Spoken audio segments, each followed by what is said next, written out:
सर्वांना नमस्कार। आपण आता धर्मेंद्र प्रधानांच्या राजीनाम्याबद्दल बोलतोय। इस्तीफा नहीं इंसाफ चाहिए, इस्तीफा काफी नहीं है, हिसाब चाहिए। हे जे आता जे चाललेलं आहे या सगळ्या याच्यामध्ये प्राथमिकपासून शिक्षण तोडायचं मोडायचं, वरून विद्यापीठापासून तोडायचं मोडायचं, खाजगी विद्यापीठं उभी करायची आणि पक्ष बळकट करायचा, विकसित भारत फक्त म्हणत राहायचं। हा अजेंडा आहे, हा स्पष्ट अजेंडा आहे।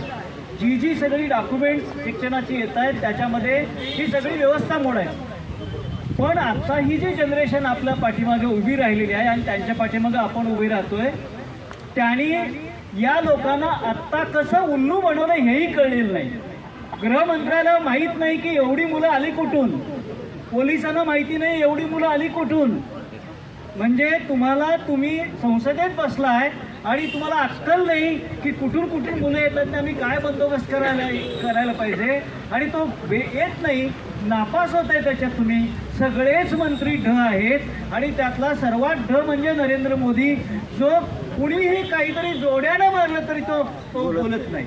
म्हणजे ते वेगवेगळ्या प्रकारचे चांगले बोलणारे संसदेत लोक जे आहेत ते त्यांना प्रश्न विचारतात, मख्ख चेहऱ्यानं ते बघत असतात, काहीही प्रत्युत्तर देत नाहीत। असा ढ माणूस आपल्याला पंतप्रधान मिळालेला आहे।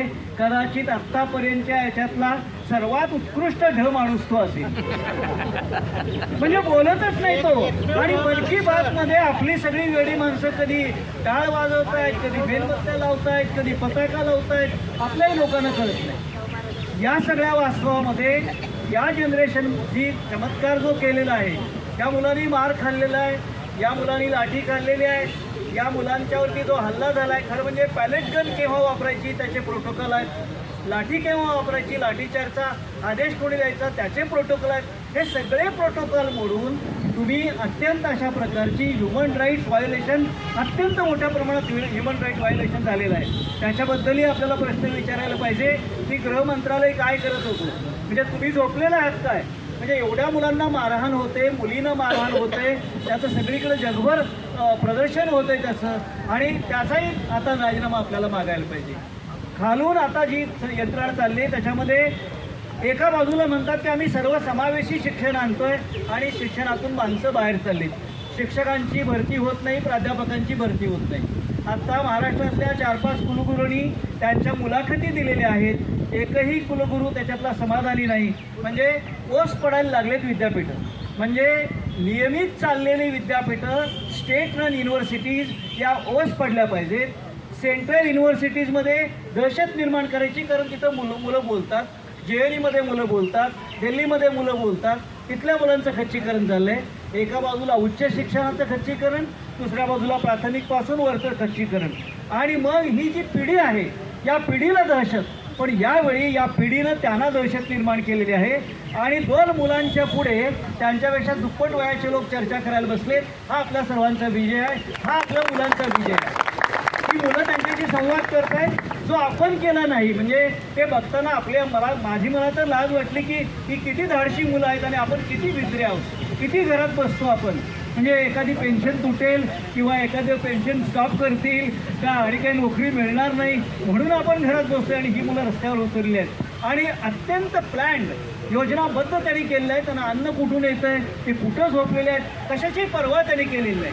म्हणजे आता पर्वा करून, काळजी करून असं आपल्याला लढाई करता येणार नाही। ती मुलं ज्या पद्धतीनं करतायत त्या पद्धतीनं लढाई करावी लागेल।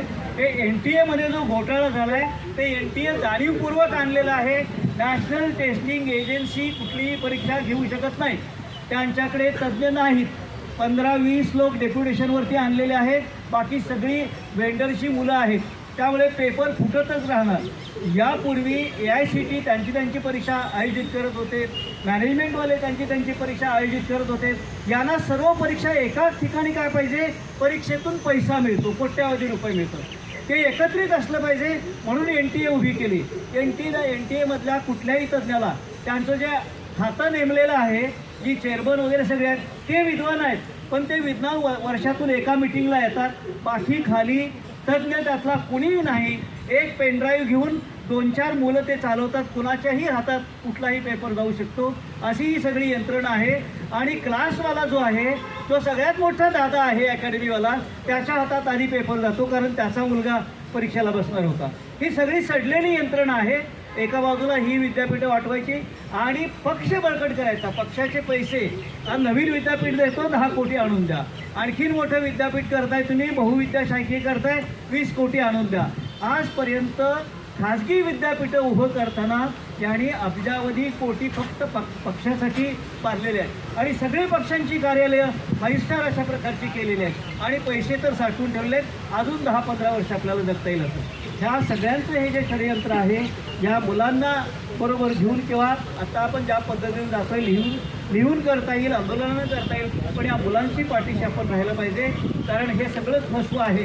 आणि ही सगळीच आताच आहे. एकही माणूस बोलत नाही. आपल्या महाराष्ट्रातला पोपट बोलतोय.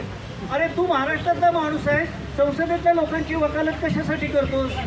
आपला मुख्यमंत्री त्यांचं समर्थन करतोय, त्यांच्या मंत्रालयात कुणी नाही समर्थन करायला. म्हणजे त्यांचा प्रवक्ता आहे की नाही, त्यांचा मिनिस्टर आहे की नाही, त्यांचा दुसरा मिनिस्टर आहे की नाही, त्यांच्यातले कुणी न बोलता आपला पोपट बोलतोय की हे कसं चुकीचं आहे, हे कसं चुकीचं आहे. आणि हा पण पोपटच आहे, कारण आता बातमी आहे की त्याला कुठेतरी तिकडे संसदेत नेणार आहेत, म्हणून काहीतरी मंत्री करणार.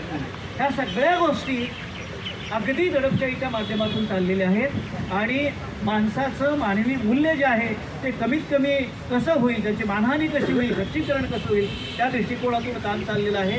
हा आता जो पेटलेला एक धगधगता अशा प्रकारचा मुलांचा जो आवाज आहे तो आपण पुढे ठेवण्यासाठी प्रयत्न करायला पाहिजे. धन्यवाद.